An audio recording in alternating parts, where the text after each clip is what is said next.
My final video in this section is going to be a music-based one, but I'm also going to mention somebody. Let me just check my some of the messages that I've had, basically. Right, I'm not going to say a full name on it because I don't, well, not the screen name anyway, but Miyu. M-I-Y-U or something like that, anyway. Who's from Austria. Because, basically, I've been fortunate enough to speak to her a little bit, and she's great as well, and, she's from Austria. And I don't have a long fascination with Austria, but I like Austria. I wouldn't necessarily say it's the greatest country in the world, but what I do want to say though is I've been fortunate enough to have a male friend. Yes, I've actually got a male friend. I mean, I don't purposely, you know, go out seeking for male friends, but I have some that are great, and I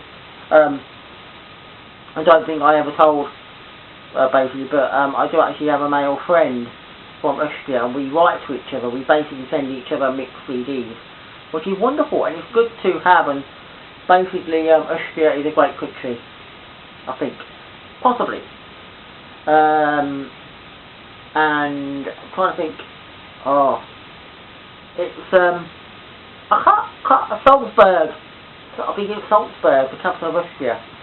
I was trying to think in my head about the capital and that, and I wanted to give her a mention because, again, like I said, she makes great videos and that, so I thought I would mention her and that, because I do like mentioning people. I do enjoy that. It's something I'm very happy to do for a lot of people who are basically out there who watch my videos and that, and give them a mention. And if they want to do a video and mention me, I'll be happy to do that. They can talk about whatever they like and that, and as I do, I mention people and I am nice rather than be nasty, so I'm not expecting them to do them back and be, you know, an idiot to me or anything like that. Just nice. Be nice to me and I'll be nice back to you, basically. That's the way I see it. And that, and again, Austria, music, Falco and Opus are the only sort of people I know more or less from Austria who make music. But again, when I do own Austrian music, like I said with Latvia, it's mostly Eurovision, and that is coming round. I think what I'm going to do is I'm going to have a think about doing a real good Eurovision blog, because that's got to be something to talk about. A real good heart-to-heart talk with all you guys out there, basically, guys and girls, about the Eurovision Song Contest, because it's coming round soon. It's actually going to be next week, so I'm going to be going out for the day and coming back, having my dinner and thinking of the Eurovision Song Contest. The semi-finals will be on the UK in the week. It's normally on Tuesdays and Thursdays. It's roughly about 2 hours long, and it's the highlight of the year. It's one of the highlights of the year. And do you know why? Because I love it. I love the Eurovision Song Contest. I have no shame in it. But here's the thing. A lot of people are going to say, well, and there's also going to be a programme on BBC Three as well called How to Win the Eurovision. I've seen it before because it was on last year. And it's a very funny programme about how to win the Eurovision Song Contest, giving you analysis and that. And it's got Russell Kane and Greg James on it. And if you don't know who they are, Russell Kane is a comedian, and Greg James is a radio DJ for BBC Radio 1. Yes.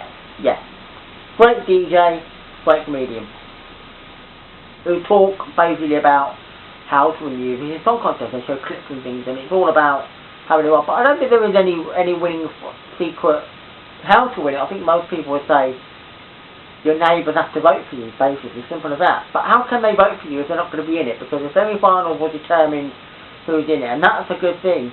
I like that, because if you think about neighbours, if you imagine Sweden, Denmark, Finland, Iceland and Norway all wanting to vote for each other because they knew each other. If you imagine neighbours like that, if you imagine, let's say, Sweden will vote for Norway and Denmark vote for Norway, Norway vote back and things like that. They can't really if they're not in it. That's what you got to remember. If Sweden get to the Eurovision Song Contest and Denmark and Norway don't, and say only Iceland and Sweden get it, there's no way that they can be. Oh no, hang on a minute. No, they can't. They can't. Oh yes, they can. Oh yes, they can. Yeah, but they can't vote. They can't all vote back because it's based on the song. So yes, Denmark can very much give 10 points to Sweden and say we're giving 10 points to Sweden because they're basically got the best song. But then again, Sweden can't give 10 points back to Denmark because Denmark might not be in it.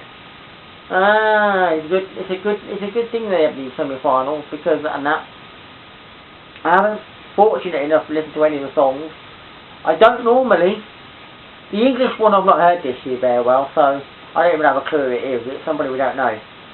But I'm going to say two things about this, and I'm going to say basically how I feel about how it, about the structure and what it is. I don't think the Eurovision Song Contest is really bad. It's not a bad song contest. I think the best for me, I think, right, that it's not about whether you're going to take it seriously or not. You should really, because I know that you want to win it, right, and winning it would be great. But I think one of the key elements of the Eurovision Song Contest is that anyone can enter. That's what it should all be about. There shouldn't be limits of whether it has to be novelty or anything like that. I think it's all about anybody can enter, just as long as basically that's all it is. Because you know, over the years we've had Tattoo, we've had Last Ketchup, we've had Fahrenheit from Germany, we've had all manner of various artists who have actually gone into the Eurovision Song Contest, including some well-known British ones, and people from other countries who have basically gone into the Eurovision Song Contest, who have scored like hits before they even went to the Eurovision Song Contest. They'd already had like major international hits or hits in their own country. So really, it doesn't matter who you are. Anybody can enter the Eurovision Song Contest. That's how simple it is. They're not limiting anybody. They're just basically saying that it's open to everybody. But sometimes you might think, if you go into the Eurovision Song Contest, you could be almost, as if to say, I wouldn't bother if I was you because you're going to get ripped apart.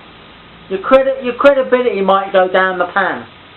You could be a well-known artist who comes from, say, England or whatever, you know, and they might think your credibility is going to go down the pan now because you're actually representing the UK and Eurovision Song Contest, and maybe that's not the way you want to go. Ingeborg Humperdinck did it. He didn't do very well. And also, I don't think it matters who basically writes a song or performs it. I don't think it matters. Because if the song's good, then it's got a chance of winning. The fact that I don't like is we don't have the power now to vote. The UK sadly don't have the power because every year they just pick somebody. They will always find songwriters and singers and say, you're going to the Eurovision Song Contest whether the general public like it or not. And I don't like that. I don't think that should happen. What they should really do is they should have something like a Song for Europe like we used to have. It's very simple. And the way it works is basically they should say, well, here's 8 artists. Now, 8 artists should be split across various genres. You might get a rock type band, or it could be somebody with a bit more of a guitar element, whether they're making like indie type music or whether it's got rock music with a little bit of poppy kind of whatever. You know, you might get a McFly style band, or you might get a band that are a little bit like Snow Patrol, or you might get a band that are a little bit like, say, I don't know, a heavier type rock band, not necessarily heavy metal, but somebody with a bit more, you know. But that's what they should do. They should say, this is the sort of thing we want to have, basically. You know, where they can pick 8 different artists. You might get 4 that are well known. Some of them that have had hits for the last few years. Some that have had it for, say, 10 years. Some that maybe had hits for 30, 40 years, you know. We had Bonnie Tyler last year. But the point is, you could do that. You could say, right, here's basically... Bonnie Tyler's a rock singer, so maybe someone like that. Bonnie Tyler goes into the Eurovision Song Contest and makes like a rocky power ballad, country type record, whatever. Could be one entry. Another one might be, as I said, a McFly type band who have been making records for say 5 years. They go to the Eurovision Song Contest. It might be that you have somebody who's basically making R&B music. It could be someone from, I know Blue's already been in it, but you might get somebody, or maybe someone like Alicia Dixon might come along and say, I'm gonna do a song and try and enter this for the Eurovision Song Contest. You might get somebody who wants to make basically a poppy dance record. It might be somebody who sings basically a slow love song, a very powerful slow love song in the sort of style of I don't know, Michael Bublé or something like that, you know, or maybe a sort of like almost a pop opera type record. It might be that somebody wants to basically make a song with a more reggae beat.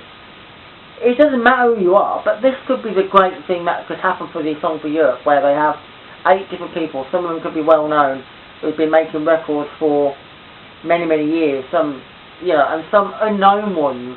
The songwriter could be split across the board. You might have Gary Barlow that writes a song, or you might get Tim Rice who writes a song. It doesn't matter who you are, but that's what they should do. And what they should do that very well and say, here's the 8. We've got a programme, BBC won't show it, pick who you like, to go to the Eurovision Song Contest and then say, you're representing the country. That's how they should do it. That's my view anyway. But there you go. And I'm going to leave it as this, when I watch the Eurovision Song Contest semi-finals, that's where I get to listen to all the songs and then I decide for myself what I like best. That's simple as that. Simple as that, and then I can have my view on basically who I want to win. Yeah, I always want the UK to win, but we can't vote for the UK, so I have to imagine that because we can't vote for them, who would I give my top score to, basically. So there you go. I'll leave it there. Bye for now.